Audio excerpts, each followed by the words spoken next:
Un jour, un lépreux est venu voir Jésus et il a dit à Jésus, si tu le veux, tu peux me rendre pur. Jésus a été étonné même de sa question. Comment tu peux imaginer même que Dieu puisse vouloir autre chose que ta santé? La Bible dit que les projets que Dieu a établis pour toi, les projets que Dieu a établis pour moi, les projets que Dieu a établis pour nous, sont des projets de paix et non de malheur. Donc Dieu a de bons projets pour toi. La volonté de Dieu pour toi, c'est que tu sois épanoui. La volonté de Dieu pour toi, ce n'est pas que tu passes ton temps à pleurer. La volonté de Dieu pour toi, ce n'est pas le malheur, la souffrance que tu es en train de traverser. Ce monsieur qui avait cette lèpre, il a dû souffrir pendant plusieurs années. Peut-être qu'il est parti à l'église, peut-être qu'il a prié. Alors quand il vient demander à Jésus, il dit, peut-être que Dieu a une autre volonté et que peut-être que ma lèpre fait partie du plan de Dieu. Et que Dieu, dans sa sainteté, dans sa volonté, ou bien pour sanctionner des péchés de mes parents, a voulu que je sois malade. Un jour, en Jean chapitre 9, les disciples ont approché Jésus. On dit, mais voici un monsieur qui est aveugle. S'il est aveugle, c'est parce que Dieu l'a sanctionné, soit pour ses fautes ou pour les fautes de ses parents. Jésus aussi était étonné de leur attitude. C'est-à-dire que les gens ont quelquefois l'impression que les malheurs qu'ils traversent et les problèmes qu'ils traversent sont quelque part la volonté de Dieu. Et que Dieu veuille cela. Non. Ce n'est aucunement la volonté de Dieu que tu traverses et que tu vives. Ce que tu es en train de vivre, qui te fait pleurer, qui te fait souffrir, qui te met dans la désolation. Ce n'est pas la volonté de Dieu. Amen. Alors si tu as envie de dire à Dieu, si tu le veux, donne-moi un mari. Je te dis, mais je le veux. C'est moi-même, j'ai inventé le verset. Il n'est pas bon que l'homme soit seul. C'est toi qui es venu me dire ce verset-là. Genèse 2,18, c'est toi qui as écrit ça. C'est moi qui ai fait en sorte que l'homme soit mal à l'aise de ne pas être marié. Donc c'est normal qu'après avoir atteint un certain âge, tu aspires au mariage. Si ton foyer est triste, ça ne peut pas être la volonté de Dieu. La volonté de Dieu, c'est que tu sois épanoui. Lorsque Dieu crée Adam et Ève, Dieu les met dans le jardin qu'il appelle le jardin d'Éden. Et le mot Éden signifie délice. C'est-à-dire que Dieu a créé l'homme pour qu'il ait une vie délicieuse. Une vie intéressante. Quelle est la volonté de Dieu? C'est qu'on ait une vie délicieuse. Alors, si Dieu a des volontés qui n'arrivent pas à se réaliser dans nos vies, si Dieu a des plans qui n'arrivent pas à se réaliser dans nos vies, la question c'est pourquoi? Et c'est là qu'on arrive vers le secret. À cause du cœur. À cause du cœur. Dieu dit, j'ai trouvé David, l'homme selon mon cœur. Tout ce que je veux va pouvoir se réaliser. Autrement dit, Dieu peut vouloir des choses, mais si ton cœur n'est pas selon Dieu, Dieu ne peut pas accomplir ses volontés.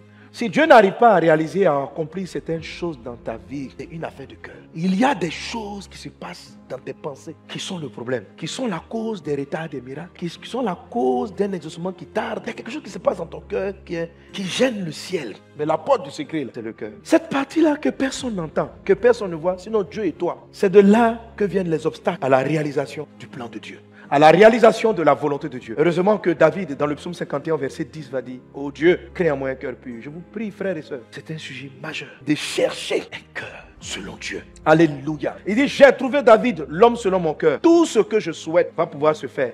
Ce que je ne souhaite pas va s'arrêter. Ce que je n'ai pas planifié va s'arrêter. David, c'est pas quelqu'un qui n'a pas fait d'erreur. Il en a fait beaucoup. Quand vous regardez la vie de David, c'est une des premières personnes que vous allez disqualifier en tant que roi. Et qu'il avait, c'est pas parce qu'il était parfait, parce qu'il avait le cœur d'un petit enfant. Vous savez, vous pouvez comprendre, parce que vous êtes intelligent, vous êtes sage. Je n'ai pas dit de devenir bête, j'ai dit de devenir comme un petit enfant. David avait le cœur d'un petit enfant. Son cœur était simple. C'est ce que Adam et Ève ont perdu. La Bible dit, Adam et Ève étaient nus, ils n'avaient pas honte. Et Dieu les visitait tous les jours. Le jour où ils ont mangé le fruit, donc, être nu là, c'est pas bon.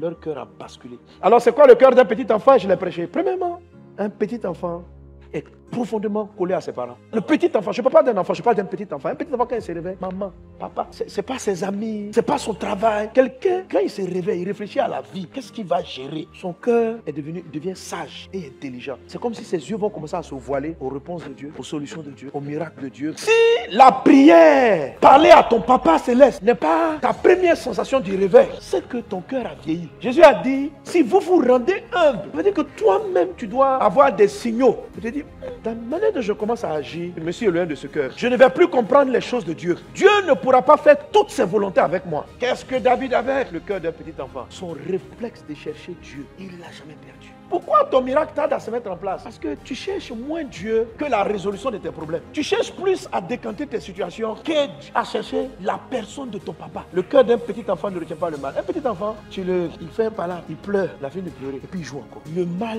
reste pas dans lui. Quand ce que les gens t'ont fait détermine le type de relation que tu as avec eux, je n'ai pas dit de ne pas être prudent. Vous savez pourquoi on n'aime pas le cœur de petit enfant? Parce que le cœur de petit enfant est nu et il n'a pas honte d'être nu. Être nu, c'est être sans protection. Être nu, c'est l'impression qu'on est fragilisé. Le cœur d'un petit enfant, on n'aime pas le cœur du petit enfant. Comme s'il nous expose à des mauvaises expériences, comme s'il nous expose à être blessés. Les habits, c'est quoi? C'est de la protection. C'est pour protéger notre nudité, c'est vrai. Mais c'est quand même pour se protéger des choses extérieures. Adam et Ève étaient nus, mais Dieu était leur habit. Ce qui fait que tu es parfaitement protégé, c'est quand Dieu est ton habit. Quand Dieu n'est pas ton habit, ton intelligence devient ton habit. Ta sagesse devient ta protection. conviction. Beaucoup de caractéristiques du cœur d'un petit enfant. Un cœur qui est toujours en train d'apprendre. Quand tu penses que tu sais, tu es en train de perdre le cœur de l'enfant. Un enfant est toujours en train de... Un petit enfant pose des questions à son papa. Comment on fait ça?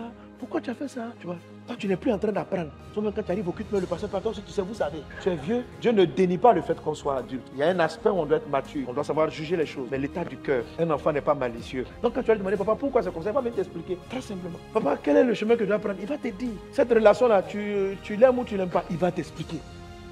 Mais il n'arrive plus à t'expliquer quand ton cœur devient compliqué. Le secret de David, ce n'est pas qu'il ne prenait pas des coups. Mais David n'a jamais gardé rancune contre Saül parce qu'il avait un cœur d'un petit enfant. Son propre fils a tenté de le tuer. David cherchait à garder son fils. Pourquoi? Il avait un cœur d'un enfant. Il ne s'est pas gardé de rancœur. Il a fait des bêtises. Mais lorsqu'il s'en est rendu compte, il a pleuré de toutes ses larmes. Demandé la grâce de Dieu et la miséricorde de Dieu. Oui, c'est un homme avec des manquements. Lorsqu'on a un cœur d'adulte, on se pardonne difficilement soi-même. Même quand Dieu nous donne pardon, Dieu dit je te pardonne. Tu dis Seigneur, ce que j'ai fait là, c'est trop compliqué.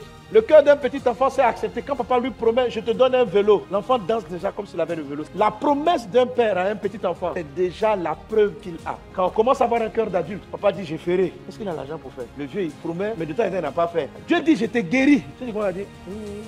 Tu es sûr? C'est pas la première fois que les prophètes ont prophétisé. Hein? Il y a des choses que tu ne veux même pas lui demander. Un petit enfant n'a pas peur de demander ce qu'il veut à ses parents. Mais toi, tu as peur de demander parce que tu as un cœur d'adulte. Tu commences à raisonner. Comment est-ce qu'il va faire? Tu as envie d'entrer dans ses comptes. Papa, il promet, mais il n'a pas l'argent. Reviens à ce cœur d'enfant. Reviens à ce cœur d'enfant. Prions le Seigneur pour revenir à ce cœur d'enfant. Brinda sakatari yanda brada soro bara la gloria yanda brada se.